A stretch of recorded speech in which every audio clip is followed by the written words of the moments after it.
नमस्कार सर्व स्वामी भक्तांना. तर आज जी मी माहिती देणार आहे ती आहे की चंद्रमा किती इम्पॉर्टंट आहे आणि चंद्रमाचा असर आपल्या पूर्ण ओव्हरऑल आयुष्यामध्ये आणि आपल्या पुऱ्या शरीरावरती कसा पडतो. तर त्या अगोदर आपण स्वामींना वंदन करूया आणि मग मी माझ्या माहितीला सुरुवात करते. ठीक आहे. अनंतकोटी ब्रह्मांड नायक राजाधिराज योगीराज अक्कलकोट निवासी श्री स्वामी समर्थ महाराज की जय. अवधूत चिंतन श्री गुरुदेव दत्त श्रीपादराजम शरणं प्रपद्ये. श्री स्वामी समर्थ सर्वांना. तर बघा आता ना सर्वात अगोदर ना मी तुम्हाला एक छोटीशी कहाणी सांगते चंद्रमाची आणि चंद्रमा किती इम्पॉर्टंट आहे. ठीक आहे. तर एकदा काय झालं ना, आता चंद्रमाच्या 27 पत्नी होते. ठीक आहे. आणि ती जे 27 कन्या होते पतीचे होते. आता दक्ष प्रजापती कोण होते? दक्ष प्रजापती हे पार्वती माचे वडील होते. ठीक आहे. तर मग त्याच्यामधून ना 27 पत्नीमधून चंद्रमा नेहमी आहे ना रोहिणी जी होती, रोहिणी त्यांची जी मुलगी होती फक्त तिलाच प्रेम करायची आणि तिला इम्पॉर्टन्स द्यायची आणि तिच्याबरोबरच असायची.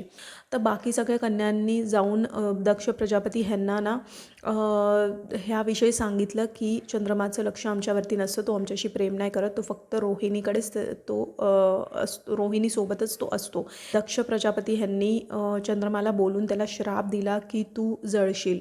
ठीक आहे. ते जळायला आले. ठीक आहे. तेव्हा मग पार्वती मा आणि रोहिणींनी शिवजींचं ध्यान केलं, शिवजींना बोलवलं आणि शिवजींना साकडं घातलं की चंद्रमाला तुम्ही काही पण करून वाचवा.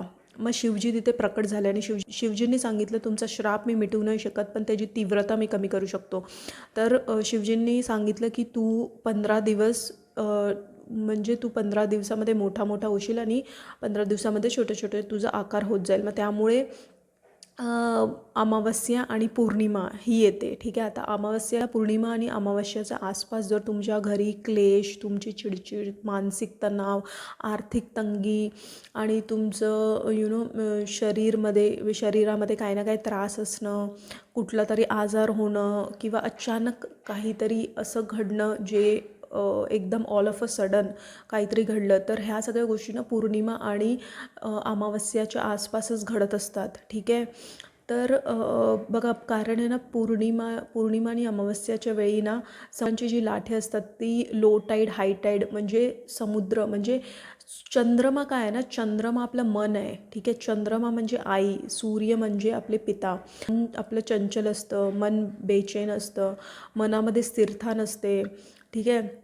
आणि काहीही केलं तरी एक अशांती वाटते आपल्याला आतून, शांत नसतं आपलं मन. ठीक आहे. तर चंद्रमा म्हणजे मन आहे आणि मन स्थिर असणं हे खूप गरजेचं आहे. ठीक आहे. तर त्यासाठी आहे ना मी तुम्हाला ना छोटेसे उपाय सांगते, ते तुम्ही करा आणि तुमच्या आयुष्यात बदल घडवा आणि हे बदल गॅरंटी आहे तुम्हाला हे बदल दिसणारच तुमच्या आयुष्यात जर तुम्ही प्रामाणिकपणे करायला लागाल तर. आणि तुम्हाला रोज हे नाही करायचं आहे, फक्त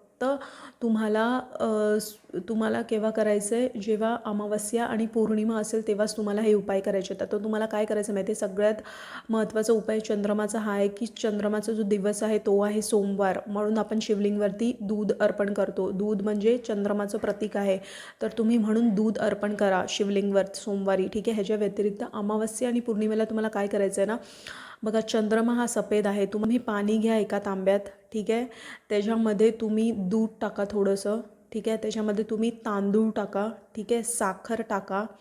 ठीक आहे. त्याच्यानंतर सफेद फुलं ही टाका तुम्ही आणि तुम्ही ना अमावस्या आणि पौर्णिमेच्या दिवशी ना हे अर्पण करा. जसं आपण सूर्य अर्घ देतो ना तसं चंद्र अर्घ हे तुम्ही देऊ शकता. ठीक आहे. तर जेव्हा चंद्रमा दिसतो ना तेव्हा तुम्ही हे अर्पण करा सगळं. बघा तुमच्या ना मनामध्ये ना स्थिरता येत जाईल, तुम्हाला नको ते विचार सतवणार नाही आणि तुमचं जे मन चंचल किंवा मानसिक तणाव किंवा आजारपण किंवा आर्थिक तंगी किंवा शारीरिक त्रास या सगळ्या गोष्टींपासून आहे ना तुम्हाला एक आराम भेटेल. आणि हे कन्सिस्टन्सी पाहिजे. हे तुम्ही 2-3 वर्ष जेव्हा कंटिन्युअस कराल ना तेव्हा तुम्ही बघाल तुमचं पूर्ण घरामधलं परिवर्तन आणि तुमच्या स्वतःमध्ये परिवर्तन हे नक्की येईलच.